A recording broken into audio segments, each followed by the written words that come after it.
morning, Steve. Who do we have today as a guest on Community Association Car Chat? I gotta tell you, David, you know what? I'm happy that we have this particular guest today because, there's a lot of stuff going on out there in condo association. There's lots of shakeups and there's lots of things that are being changed, right? So in order to help that, we have Mr. Adam Arcuri, and he is a partner and president of CondoVoter. Adam, thank you so much for being on the show. Could you tell us and our viewers a little bit about yourself and what you do? What is CondoVoter? What do you guys do? Hey, thanks, Steve. Thanks, David. Really appreciate being here. I think this is a great opportunity. Happy to speak to you both. So my name is Adam. I'm the founder and partner here from CondoVoter. We've been around for about 4 years now, and what we provide is electronic voting. So electronic voting on bylaws, on financial matters, on governance elections, to both condos and HOAs all across North America. Awesome.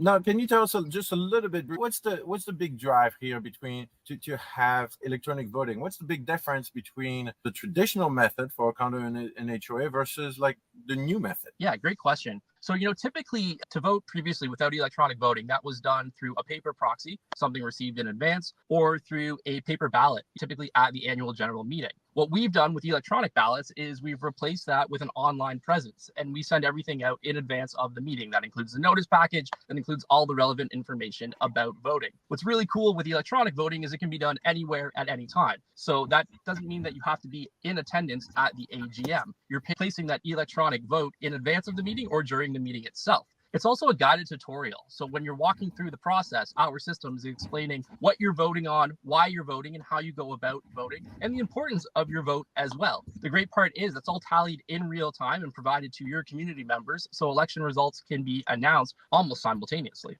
Well, that's practical. Yeah, I love that part about the guiding it through as to what we're voting on, why we're voting on. But now, other than just technology evolving and everything becoming more electronic, was there anything that really influenced the acceleration of a product like this? Like what's really bringing this forward and into everybody's front page? Yeah, so I think it was a matter of time before this was adopted, but it would be hard not to acknowledge that when we launched in 2020, that aligned almost perfectly with the pandemic. We launched actually in Ontario, Canada, was the first province that we started with before we moved to the States. It was under some of the most toughest restrictions across the world in terms of meeting in person. It forced people to look for solutions that were out of the box, and electronic voting virtual meetings were certainly part of that. And as a result, we saw communities of upwards of 60 to 70% of their total community population participating in these online elections, whereas previously they might have been struggling to accomplish a quorum, which sometimes would be 20 to 30% of your total population within that community. Interesting. So just before you jump into your question, I have to ask if you are Canadian. I am Canadian, so we actually now operate all across North America. We have offices in the US, and we're coast to coast all across North America. But I am Canadian, yes. I thought I might have heard an A in there or a boot. There was definitely extra letters, but that's the French in me. So the voting is actually it's pretty structured. There are laws that have been written. Most of those laws are pretty antiquated. What kind of hurdles have you guys had to really overcome in order? Like, has it been a smooth process, or did you just keep hitting roadblocks? Like, what's the legislation have to say about something like this? Yeah, so that's a really good question. And I would break it down to two different pieces. One is there's the willingness and the adoption to change by residents, by community members, by community association managers. So that's one hurdle to overcome sometimes. But in terms of legislation, it really depends state by state. So we're operating in about 25 states now across the US, coast to coast within Canada. There are states, California specifically is a great example. They do not allow electronic voting. They actually require double stuffed paper envelopes. It's something that we just simply can't get around. Now, what we're seeing are state by state legislation is updating.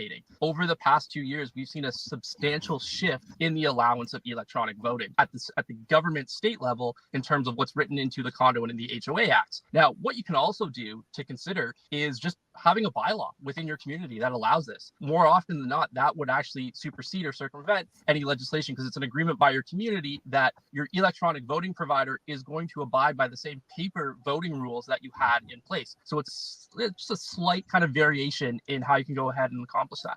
What challenges do you encounter during the adoption process itself? Like, what are the kinks that a community has to work through when they're implementing electronic voting? It's an important question to ask. And the first thing that we always are asked during implementation or during demos or during the sales process is, what if my community members don't have a phone? What if they don't have internet? It's a question that we challenge more often than not, because there's a reason why, my 2-year-old nephew can call his 70-year-old grandmother. It's because technology, when done correctly, should be intuitive. The other thing is ownerless, surprisingly. I'm always amazed at how unrecent some of the owner lists are in terms of having telephone numbers, cell phone numbers, and emails. That's a key component to when you're communicating electronically. So more often when we're doing an implementation, we're helping acquire email addresses for resident members that didn't exist previously. Surprisingly, those are the biggest two. Everything else is very intuitive. It runs very smoothly, and there's not a lot to consider during that part of the implementation. No kidding. No kidding. Now, this sounds like it could be used for more than just voting. You said that there's some guidance involved and it would help walk unit owners through certain topics. Can you tell us a little bit about who else can use this technology? I mean, it's not just voting. It can't be. I mean, the name CondoVoter exists within the CondoVoter space. We have a sister product as well called Electio that essentially runs for anyone who's making decisions online. Board members who are passing motions, communities, religious associations, sporting associations, clubs, private members, all using this platform to communicate. We also have a virtual meeting component, so it's integrated directly into the platform, which allows you to meet virtually, similar to what we're doing today in the podcast. So while you're voting, you're also participating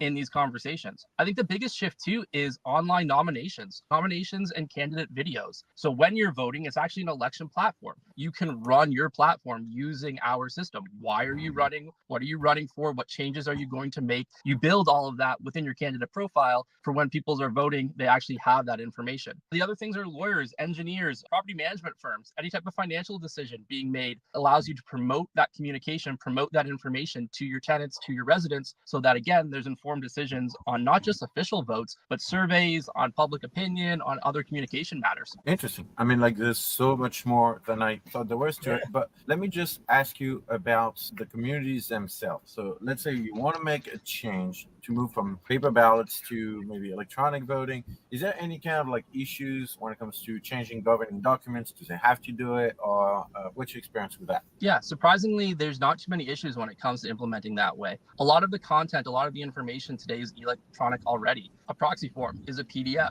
The nomination form are PDFs. Your notice package that you send out prior to the meeting, it's all a PDF. They all exist electronically already. So that information is simply provided to us. We digitize it in terms of an electronic form and we implement it for you. And you have the confidence, the peace of mind that a independent third party was actually the one running the election. There's no biases. We have no horse in that race. Okay. And that brings the question to me is like, how much does that cost? Yeah, it's a really good question. So the cost is per door. So you can run an election from as low as $300. We've also done elections that are over $20,000 for communities of 30,000 people. So it really depends on the size and scale of the operation. It's a very cost-effective solution, though. If you start to calculate the paper cost of sending notices, printing ballots, hosting the in-person event, catering the in-person event, it's actually a much more affordable option to bring it online. A lot of communities are deciding to do it simply for budgetary reasons. What do you envision electronic voting technology to be in the future, and how is it going to solve the needs of residents in 5, 6, 10 years? Yeah. So like any technology, I always equate it to a shark. If it doesn't continue to move, it will die. We need to enhance, we need to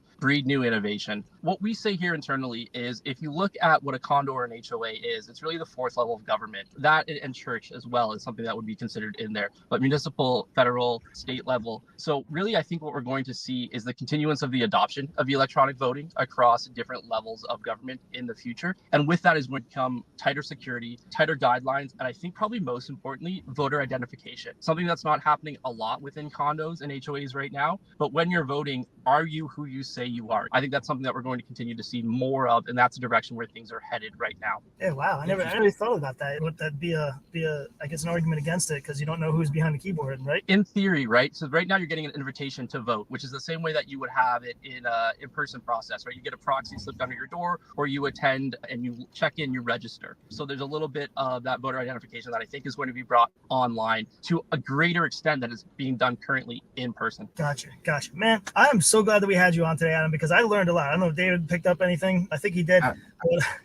I always learn something because I don't know much. We both of us actually sit in on a lot of elections, a lot of board meetings, so we see how things can go. So I'm excited about this. I can't wait to tell some of my boards and management companies about it. But Adam, we love to give our guests on the show an opportunity to thank somebody or recognize somebody that may have been influential on your journey. Is there anybody you got in mind? Yeah, I think I'd just like to give a warm welcome and thank you to my entire team. I mean, we started 4 years ago. There was 2 of us. We're now a team of 50 different people all across North America. It's been an incredible journey. They've helped scale out what has been an incredible solution over the past few years. Could not be done without them. And they get to do it all from the comfort of their home. We're an entire virtual business, so it's a little innovative on our part there as well. But they're fantastic, and I thank all of you for your participation, every single one. Absolutely. Well done. Thank you. Thank you everyone for joining us on Car Chat today. We hope to see you next time on the next episode with a new fantastic guest, and see you around. Thank you both. It was a pleasure. Thanks again.